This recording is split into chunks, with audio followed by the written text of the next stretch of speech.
focus on adopting a dog cat meat tray survivor. With us to delve into the whole process of adoption is Meggan Oksness, Adoption Coordinator at Animal Hope and Wellness Foundation, and Kerry, who's accompanying her today. She's a volunteer at Animal Hope and Wellness. So Animal Hope and Wellness Foundation is a registered 501c nonprofit organization focused on rescuing abused and neglected animals locally, internationally, and throughout the Asian dog meat trade, rehabilitating them and finding them their forever homes. So following our interview, we will be showcasing 7 dogs that were rescued from Yulin Dog Meat Festival in 2017 by Marc Ching, founder of Animal Hope and Wellness, and Suki Su, who's the director of the foundation's China shelter. These dogs are still at the shelter after nearly 3 years of being rescued, and they are yearning for their forever home. If anyone is interested in adopting one of these dogs, please do reach out to Animal Hope and Wellness Foundation, because so long as these dogs are at the shelter, it hinders their own progress behaviorally, and obviously it hurts the foundation's ability to do future rescues. So welcome to the show, Meggan and Kerry. Thank you. I'm so glad that we have you today to help us navigate through the whole process of adopting such a traumatized dog, because I mean, these dogs have been through what we would consider hell. They've been very abused, neglected, and so it's important for viewers at home to understand the process, the timelines involved. It might not be such a quick process, and the cost involved, of course, and these post-adoption support that the foundation provides.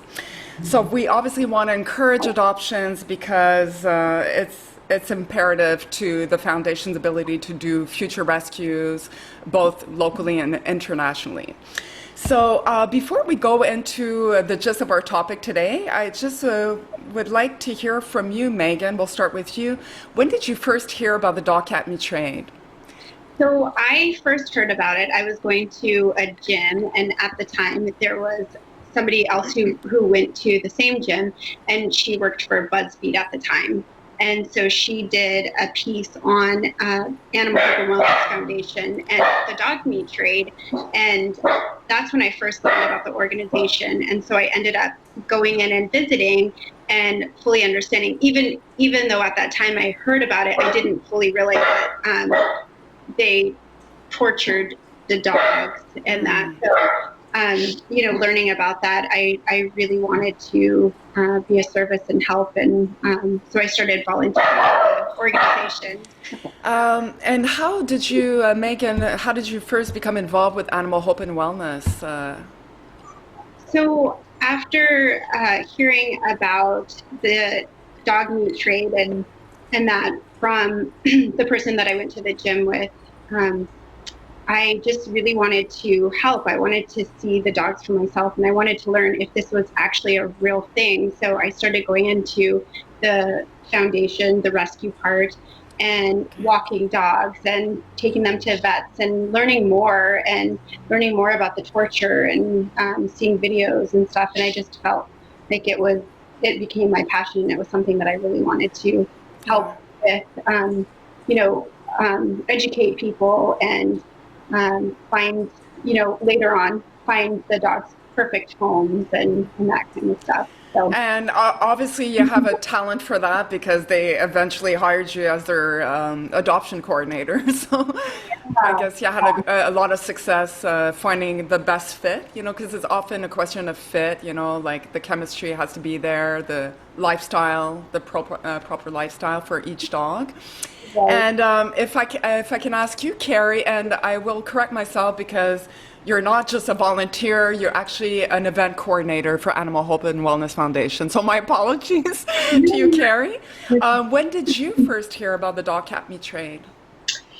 Well, I always knew that China ate dogs and cats. Like, in my head, it kind of didn't seem any different than eating any other kind of meat, and where I didn't agree with it, I wasn't anybody to judge. And then it wasn't until I emigrated to America and I wasn't able to work, that I wanted to do some volunteer work. So I came upon Animal Hope and Wellness Foundation. I walked into the rescue not really knowing what they did, and went in and started volunteering and started learning about it. And almost 3 years later,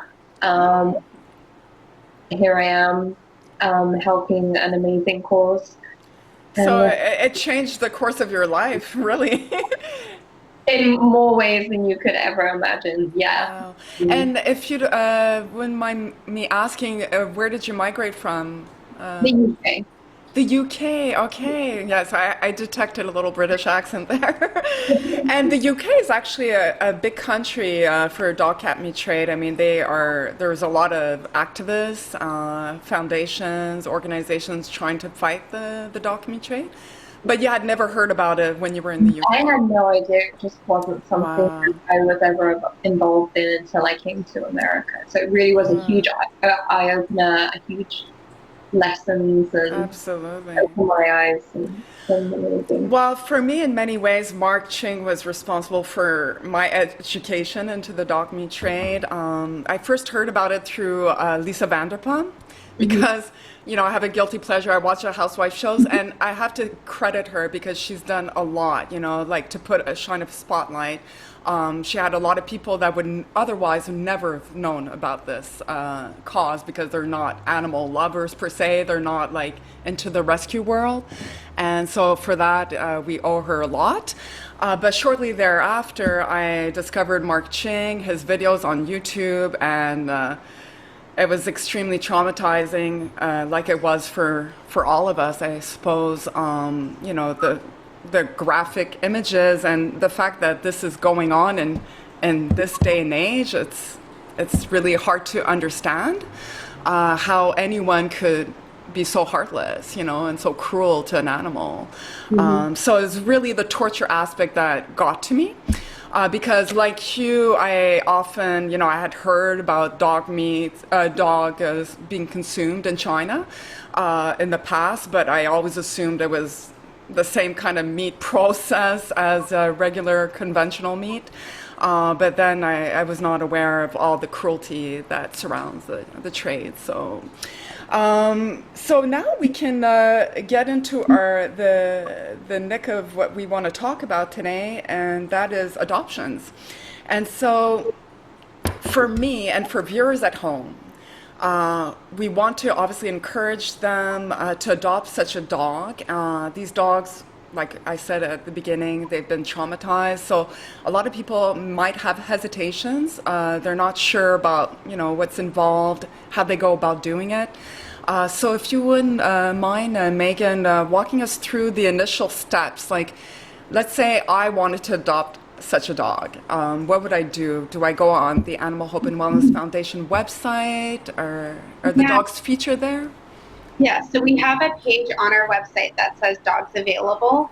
And if we know that we are getting some dogs from China soon, what we will do is we will post them on our website and they'll say available soon. So people can start filling out applications for those dogs. And right now what we're trying to do is we're trying to just bring them to our rescue from China, or work with other rescue groups within the United States or other countries to take on the dogs versus just sending them directly to an individual. That way, the one thing that we're really strict about is if for some reason an adoption didn't work out, we don't want any of these animals, whether it's a cat or a dog, end up in a shelter. Oh my God, no.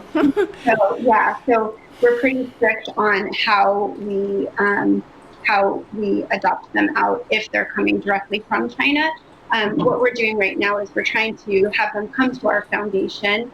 So what people would do is they would fill out an application online. We do have a really lengthy adoption application process, but it's very worth it just because of the trauma, their background and history. And but so they fill out an application. We review that. With the application, an adopter has to submit photos of their home inside and out. A video tour of their home, especially if they have a yard or any of the fencing. We do a meet and greet. So if they have other dogs, then they come in and have their dog meet the dog, make sure it's a good fit, do a phone interview with them. And then after all of that, a process, if they're accepted, then we start a 7-day trial. So for 7 days, the dog goes into the home, and basically they're fostering the dog for a week just to make sure it's a good fit. So at that point, what you just described is once the dog from China is already at your shelter, I'm assuming. Yeah. Okay. So because I did look at your website and I did not see some of these dogs that I'm going to be featuring at the end of the podcast, the 7 dogs that are at the China shelter, because I guess what has to happen for them to make their way on that page? Somebody has to. Like, how would someone know that they exist? You know, is what my question is. So we are in the process of updating our website. Sorry. And, unfortunately, COVID hit. So that halted the transport, because right now it would be, this whole season would have been where we would be transporting all of these dogs. And, we can bring in so many. We have limits of how many dogs we can have at our foundation, and then once those numbers go down, then we're able to bring in more. And so how that process happens is there's flight volunteers. I'm sorry, I just want to reassure people at home that dog is just lonely right now. He's not, because we can hear him whimpering. We're like, okay. That is my 13-year-old semi-blind Manchester Terrier that I rescued at age 3. He was on a euthanasia list at a local shelter, and I was like, I have to pull him. Oh my God! So, so you've had him 10 years. I have. Oh, wow. Yeah, he's That's my old man. Yeah. What's his name? His name is Jax. Oh, yeah. Perfect. Mr. Jack. Yeah. Mr. Jack doesn't have your attention right now, so he's not happy. Yeah, exactly. So he has a little separation anxiety. He's with my 2 other dogs, but he's like, all I need is mom. Yeah, he wants his mommy. Yeah. So we'll send you back to him as soon as possible. Yeah. So that's it. You were saying it's because of pandemic, because... Yeah, so right now, unfortunately, we haven't been able to have people bring the dogs over. So we haven't updated our website because we weren't sure what that looks like. And depending on, we're very particular on making sure that the dogs that we currently have at the rescue are set up to be good matches for the dogs that we're bringing in. Right. And so we have certain areas that we place them, or we place them into fosters and stuff. And because of the pandemic, we haven't updated our website. But as soon as this is over, we're looking forward to updating it. I mean, we'll try to update it because we would love to get in applications. And then as soon as dogs are ready to come over and flights are able to take place, then we would love for dogs to already have homes set up and applications, approved applications in place. So then they can. So viewers at home are pretty lucky because they're getting a sneak peek at these dogs before they ever make their way to your webpage. So you could get an advance chance at getting one of these dogs, and they are beautiful. Like, they are beautiful, and I guess the fact that they've been already 3 years at the shelter in China. I mean, with Suki Su, she's amazing. So I think they've had time to maybe overcome some of their initial anxiety and stress because, after rescue, I'm sure that's the worst time for any of these dogs. And they've had an opportunity to interact with other dogs.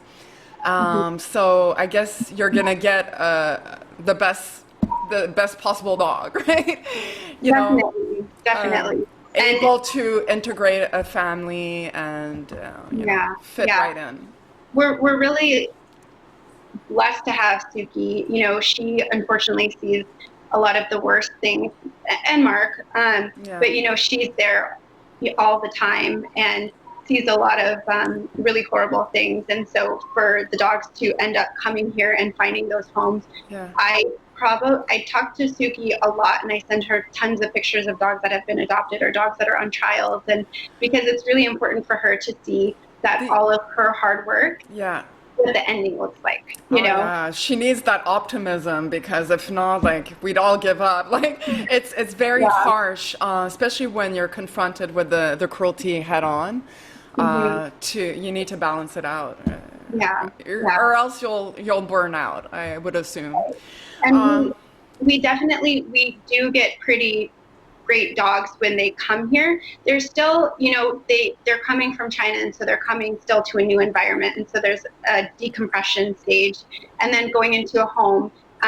You know, Suki, some of them go into her home, but some of them are just at the shelter in China, and so some of them have never been in a home, whereas some, they were previous pets, so they're used to home. But I think it's really important to understand for people that are adopting that there is a decompression stage. So the first few days, they might be a flight risk, they might be scared, but also they might have never seen a couch, they might have never seen a bed, No, maybe that's never right. been to a home. So, but there's something so beautiful that when you become the person that they trust, it's the most amazing feeling in the world. It is. It is. I mean, I can't think of a better gift that you could give is like a second chance at life to one of these dogs. So the process must be very validating. I mean, it's hard work, I'm sure, but it's well worth it. I myself, if I could adopt all of these dogs, I would, you know, and my heart's so in it. But unfortunately, I have a full-time career, and if it wasn't for COVID-19, right now I'm actually home more than usual because I commute. I don't commute to work anymore, but that time is short. I'm gonna have to go back to the office, and I always felt like a dog like that would need you to be home, much more present. Especially I have two cats, and one of my cats is actually more like a dog. Like he protects his territory, so I'm like, I wouldn't trust a new dog alone with him. Yeah. All right.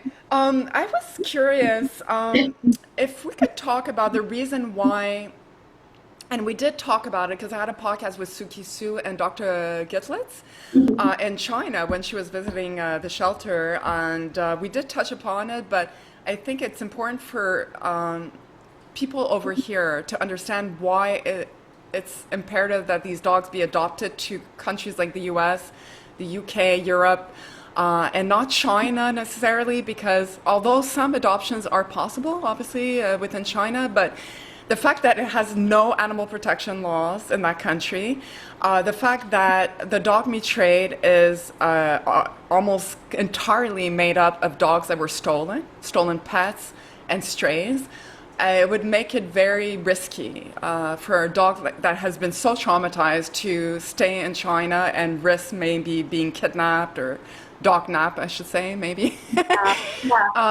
So maybe we could talk about why most of your dogs that are at the China shelter, they will be adopted out to the U.S. mainly? The U.S., UK, Canada. So Canada, I'm here. yeah. Eventually I will. We have a dog from Yulin 2017 that got adopted and is now living in Montreal. So Who adopted him? Like, I mean, obviously you can't say the name, but this guy named Jeremy, and it was this dog named Ivy.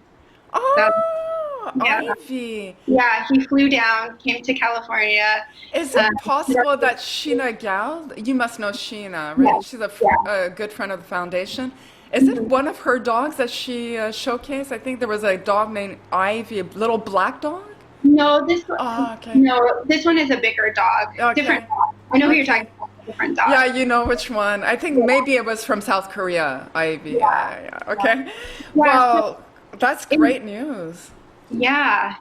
And then in terms of adopting out in countries like China, that the biggest fear is there are dogs that are stolen. There are also dogs that get sold into the trade, and we just would never want to put the dogs in a situation where they would get stolen or sold back. Yeah. And also, the dogs are very big flight risks. Unfortunately, we don't have an adoption coordinator on the ground that can go and do home checks and that. So our fear is, if someone opened their door and you know, for some reason a dog got spooked and stuff like that, it would be a little bit harder to control. And I think there are younger generations that are coming up and having a love for dogs, and not to say that older generations don't, because I know that there is, but I think it's a little bit riskier to have full control in the country of China, just because there's such a difference between dog lovers and those who are familiar with the children and see them as like more of a product. Exactly. No, I think it's obviously not the ideal situation. Yeah. And it's a different mentality altogether. I was speaking to John Sessa of Vanderpump Dog Foundation. He was on the podcast, and he said that people don't have the reflex of having a dog on a lead, and they'll walk their dog, and then next thing you know, they're texting someone, and in the span of a few seconds, someone could have taken your dog. So it's a little bit scary when you think of it that way, and we understand why they have to be adopted out to countries where there's at least animal welfare laws and a different mentality, one that embraces dogs as companions, and you know, so. Well, and rules are changing all the time. Like, for example, there was a city that from 7 a.m. to 7 p.m. you were not allowed to walk your dog. So if you don't know that rule and there's no protect the dog, it could be quarantine. So, you know, just I think it would be different if the laws were stricter in place, and you know, and dogs and cats more uniform, more like Exactly. So in terms of, so you described a little bit the process. Normally the dogs would be posted on your website. Someone fills out an application. It's a little long, but you know, understandably so. They include video footage, pictures of their home. They describe their home, their family lifestyle, etc. And so how long does it take before, if all goes well, how long does it take before they can actually have this dog in their home? It depends on how many applications we're getting. Our adoption policy is first come, best suited. So we definitely look through all of the applications and try to find the best fit. Sometimes it comes down to, you know, a couple of people that we find that are both really great, and there's just, you know, we want to interview both of them and see which one would be a best fit, especially if there's other animals. If they have cats or dogs, we want to make sure we're, you know, we're choosing, we're setting them up for success. And so usually it takes maybe about a week. Oh, okay. I was expecting a lot longer. That's good news. That's good news. Okay. And Kerry, you've been at the foundation for 3 years now. Coming up, I think. Yeah, something like that. Volunteering and then transitioning. And have you fallen head over heels for one of these dogs? I had a lot of loves, and I fostered 3 dogs, so your hands are full. Yeah. I suppose that's what happens a lot of the times, is the staff that fosters some of these dogs, because they don't do well at the shelter, some of them, and you know, it's the ideal situation is to be in a home, you know, to get used to a certain rhythm, certain lifestyle, you know, interacting with other people. So I think that's probably important. And is the application, is it the same application process, whether it's a local dog or international? Or? It is the same application process. I think we are going to set up one that is something that we've been talking about in COVID, is setting up one that is more pertaining to the dogs that are coming from the China shelter.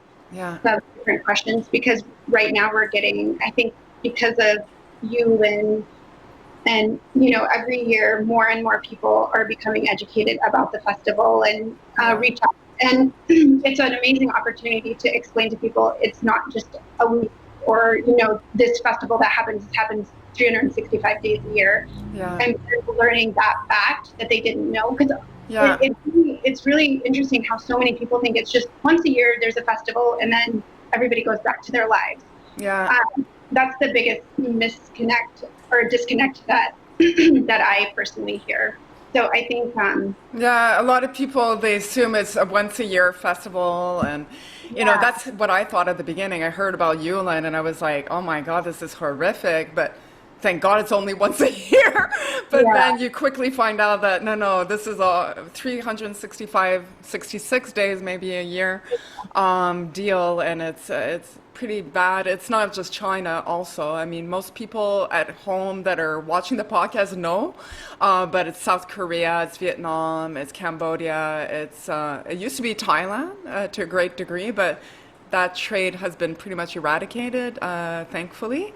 It's pretty much in many parts of the world, some parts of Africa even. So it's a widespread issue. So yeah, so a week is not that long, So I was a little thinking it was more like months and months and right, months. right. So that's good news. And what about the costs involved? Like, I'm assuming a dog that's flown from China is going to cost a lot more than a local dog, right? Maybe Carrie, do you have an idea? Could you speak about the costs or? We estimate like around $1,000 for To a fly dog them. to fly them here, and Yes. then if they need to be vaccinated, if they need to be neutered, if they need any extra medications, Yeah. and then our adoption fee. Some people think it's relatively high, but in comparison to how much it is to take care of these dogs and the day-to-day costs And of, the years that they've been taking care of them, yeah, and right? sometimes we have these dogs for over a year, Yeah. so our adoption fee ranges from 350 to 500 depending on the age. Yeah.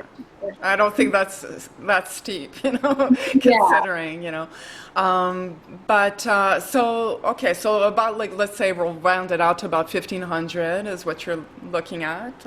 We're talking about U.S. dollars, of course, and about a week. So it's not as daunting as I thought. So that's good news for people at home. Yeah. Now, I would just like to talk a little bit. We talked about the pandemic. It has hurt the foundation, I'm assuming. It's hard to do rescue work when there's a full-blown pandemic and people are on lockdown, right? So, So we've definitely, it's interesting. There's a couple of things. I think when a pandemic hits, unfortunately, a lot of times people feel it financially as well. And one of the first yeah. places that they stop donating to are the nonprofits. So that is kind of sometimes a concern. We also are, That's one side, and I hear there are a lot of dogs being left at shelters now. yeah, They're being so, abandoned. Yeah. yeah. So we're actually, it's interesting because we have a lot of our dogs come from the dog meat trade. Right now, we are getting so many local dogs. We're helping pull from shelters because that is the case. A lot of people can't financially take on their dogs anymore, or they're being abandoned, and so we're getting calls that dogs are being abandoned. And right now, a lot of shelters they've kind of closed and merged. Local shelters. And so when dogs are found as strays, some shelters are like, oh, just put them back where they're found. Well, if they're found on the street, you can't really put them back where they're found. No. So now we're taking in a lot of local dogs, and we actually have been really busy. Our community has completely stepped up. We've been lucky to, I want to say like a month ago, we had rescued almost 70 dogs just in this pandemic, and adoptions have been up, and we're pretty confident with our dogs because the process is so daunting. Yeah. A lot of people say daunting. Like you have to be really dedicated. Yeah. Yeah. And we're being really strict. We can't meet as many people in person, so we're doing phone interviews and that kind of stuff. So virtual home tours, Yeah, thank God for technology, right? Yeah. It really helps. Yeah. In terms of adoptions, we've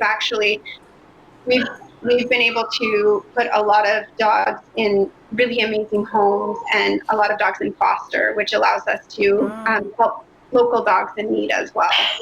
So the community around you has rallied, Oh you my know, like they gosh. heard about, like, you know, Yeah. the slew of dogs that were coming in, Yeah. and okay, they Yeah. stepped it up. Well, Yeah. that's amazing. And right now we're not open to volunteers just because of the pandemic. Yeah. We've been closed, but so actually Kerry's the adoption coordinator #2 during this pandemic because I was not able to do it by myself. No, you're one person, right? So it's a lot of work. Going through all these applications, doing the home checks. I mean, some Yeah. of them I'm sure you do physically, physical Mhm. home checks if they're in the local area. Right. Okay, so, and Carrie, you do some as well. So, Yes, yeah. I play a big part in home checks and doing virtual home tours and taking the dogs to the homes. If we have any last minute concerns, we'll go to the home and we'll do a last check. And if there's dogs in the home, we'll take the dog and do the meet and greet at the home and see how they do in a home environment, and then Yeah. just make sure that we feel comfortable leaving the dog there. And in terms of, I was curious if you guys maintain a list of maybe dog trainers for people to refer to across the country, maybe? Like, do you have a list of referrals for families that might need a little extra help? We do. We have a lot of referrals within California and neighboring states like Nevada.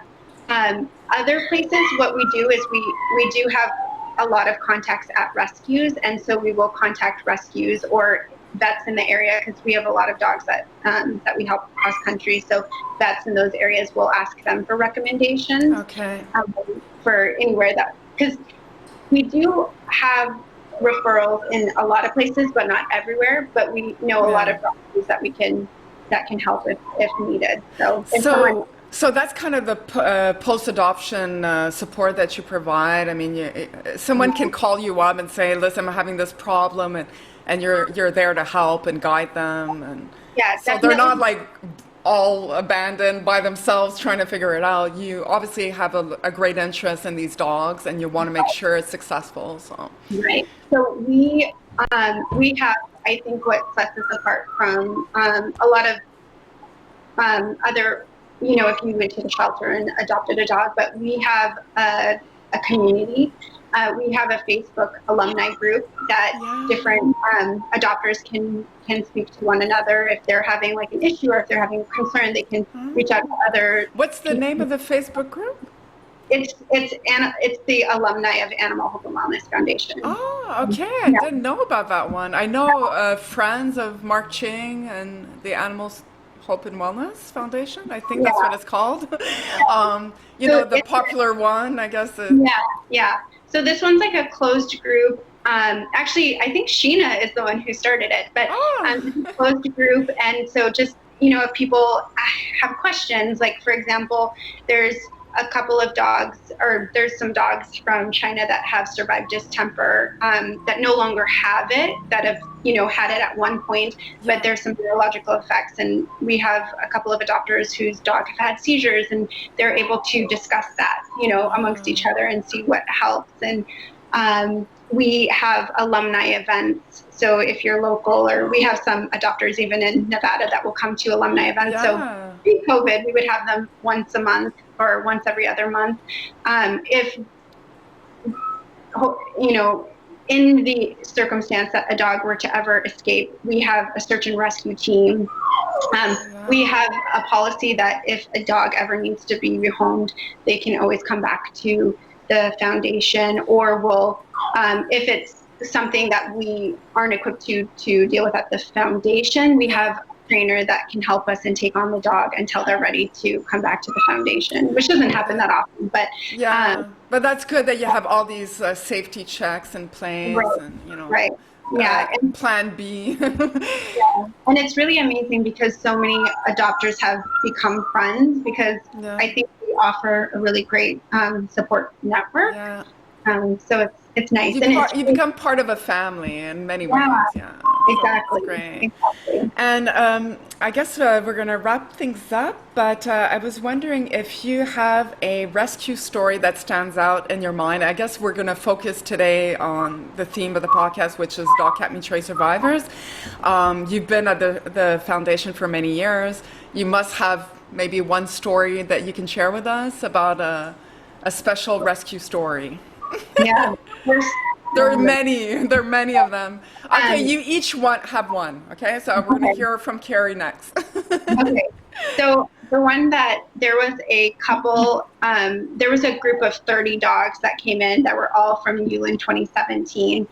And a lot of them had distemper, so a lot of people I think a lot of people know this that are probably listening, but distemper is a virus and kind of like a parvovirus. It's something that dogs had, but they can have lasting neurological effects. So they don't have the virus anymore, but they can have, some after effects.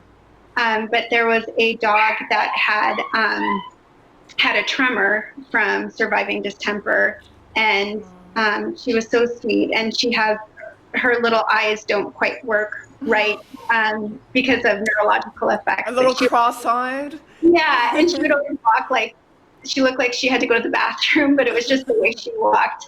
And then we had another dog that unfortunately had his foot smashed. So they stacked the crates and unfortunately lost his. A lot of them lose their limbs, Yeah. But there was a couple who was looking at one of the dogs, and they were like, you know what? They emailed back and they're like, you know what? We're going to adopt both of them. So, and their name was Beta at our foundation and Tiger, and they kept the name Tiger, so it's Margot and Tiger. They have an Instagram for them, but they live the best life. And little Margot, she wears glasses to protect her eyes. And Margot and Tiger on Instagram. Okay, we're gonna have to check it out. Yeah, and if you ever wanted to interview them, they're such an amazing couple. They're and they, Margot, and Tiger, because he's missing his little limb, so he's getting stronger, but Margot will sometimes get tired on walks, so they have a backpack for when they go hiking. Oh my God. Live the best life. They're ambassadors. Yeah, and it's two dogs that, a lot of people, unless they're familiar with the trade and they want to take that on, Margot has seizures, unfortunately, because of surviving distemper. And, it's hard to sometimes find someone who will take on a dog that has, issues due to surviving distemper, let alone two dogs that are from the dog meat trade. I love this couple. It's a couple, I'm assuming? Yeah. It's a couple. Are they from California? Or? Yeah, they live in So definitely friends at the foundation. And you're next, Kerry. What's your story? Memorable story? I mentioned earlier that I foster the dogs, and somehow I managed to kind of take home the more difficult cases. Somehow. I've been there for a while. I was just like, there's this tiny dog called Dexter. He was like a Dachshund Shepherd mix, kind of a very... That's my family name, Dexter. Okay. Was he difficult? He was very traumatized. A lot of the dogs that came from Cambodia were very traumatized, and a lot of his friends were getting adopted. He was very shut down. He wouldn't let staff go near him. He hated other dogs. We couldn't get a leash on him, very difficult. He made friends with one of our staff members, and then kind of over the months that he was there, he would, decide whether he liked you or not, but he'd get frustrated and kind of jump around the rescue, causing drama with the other dogs, and he's a very insecure dog. He's not giving my name a very good reputation. Just one day I was like, right, he's coming home with me. So I just took him in, and I was like, right, we got this. Now I'm with my husband, which is very amusing. Took him out on the leash, on a metal leash, because he would bite at the leash and bite at the harness to run away. So, we had a few kids, and, it was a challenge. And then after about 3 days, after 3 days, he started to like realize, okay, this isn't so bad. Never had an accident in the house. That is something. That's like he did pee on my couch once, but we used the dog diaper after Thank that. God. Yeah. So he trusted me enough to put a dog diaper on him. My husband had many a days that he had to chase him around the house and try and get the leash on. So you had a little bit of a bond with him at that point. Yeah, because he's been at the rescue for almost a year because he just was never ready to be seen by the public. He worked with trainers and just never connected with trainers. Like, it takes time. Yeah. So it just made sense that like we had this small connection just to give it a go. So after about 2 weeks, he settled in, ended up being this cute, playful dog that loved pets, super cuddly. I kept picking him up, and he didn't like it at first. Wow. And eventually he would just let me sit him on his back and massage his paws. Was able to take him to adoption events, and that's when this wonderful couple came along.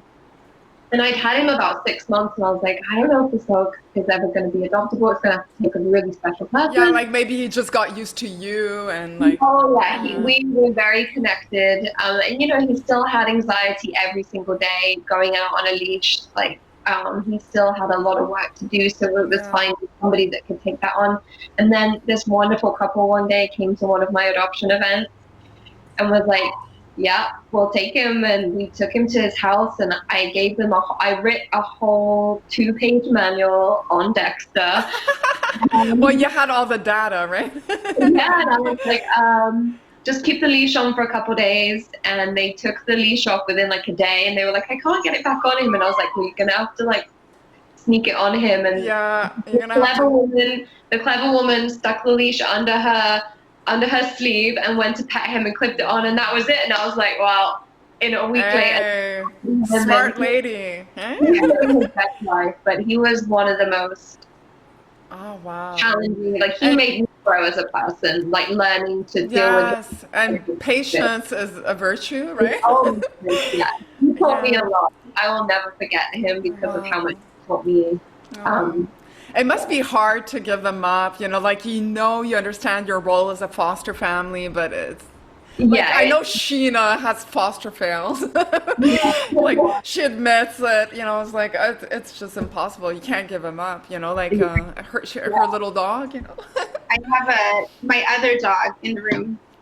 She's from a slaughterhouse in China, and she was my foster fail. I brought her home, and I was like, I'm just going to foster her for a week or 2 weeks, and then 2 years later I still have her. And it's I think the dog chooses you, right? Like, we're often told that, but it's very true. And it enriches your life so much. And like I said, to see the transformation from the first day to when you can actually earn their trust, and they feel comfortable, and then they become a part of the family. It's just wonderful.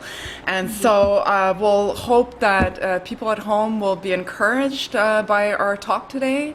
It's not as daunting as I thought. I mean, $1,500, frankly, a lot of breeders charge way more than that.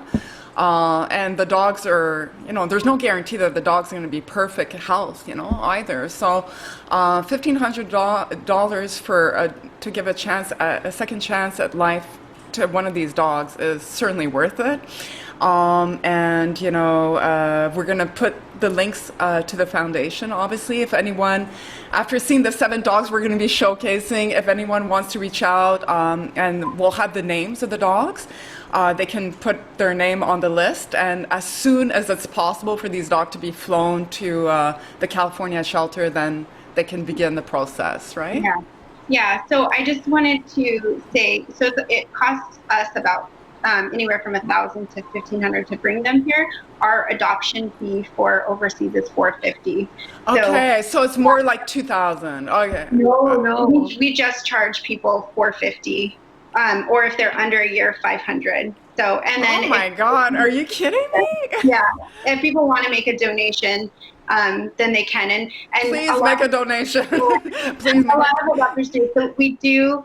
Oh, that's crazy. It's a little bit pricey for us to bring them versus how much we charge as for donation, but it's so worth it. And then we do sometimes do, if we have a lot of people who are wanting to adopt, we'll sometimes raise the price just to bring in more donations. Oh, yeah, absolutely. I mean, I would. Frankly, the price for me would be more like 2,000. You can do whatever you want with it. But so that's even more encouraging. So it's not that expensive. You have the opportunity to really make a difference in this dog's life. And I can guarantee you the dogs we're going to showcase, I'm sure one of them is going to steal your heart. And we're really hoping because first of all, we're at the time of Yulin. Yulin Festival is going to happen Sunday. Today we're the June 19th. And we all thought it would be over because of the pandemic, for one. You know, I thought for sure this year in 2020 it would be canceled. But no, it seems that's still moving forward. And in spite of China declaring dogs as companion animals, which was fantastic news, but you know, apparently we need more than that to make a real change for these dogs because in China there's no animal protection laws. That's one problem.